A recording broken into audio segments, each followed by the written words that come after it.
大家好，我景叔啊！今日咧，我入過嚟睇下嗰個媽咪果啊，嗰啲果長勢係點樣啊？呢啲係咩果啊？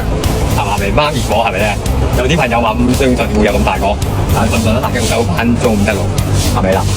仲未算大喎嗱，你睇下呢邊裏邊嗰個仲大喎，係咪？佢而家仲係生長緊㗎。呢啲果最大嗰時有去到4斤多一個㗎，啊嗱！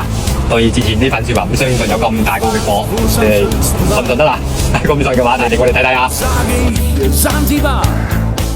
嗱，你哋有冇感覺啊？景叔你食個天台啊，越做越擁擠啦，係咪？冇錯，我都有咁樣嘅感覺。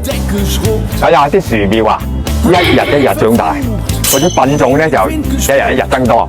咁我亦都有咁樣諗法啊！我亦都想考慮增加多一個更大嘅空間，去俾一啲果樹生長嘅。咁景叔已經計劃緊㗎啦。咁睇下揾一個比較適合嗰啲盆栽果樹嘅一個場地，咁作為一個擴充呢啲果樹種植嘅空間，然後你哋一齊去分享下，咁有咩開建議喺評論區同景叔講講嘛嚇。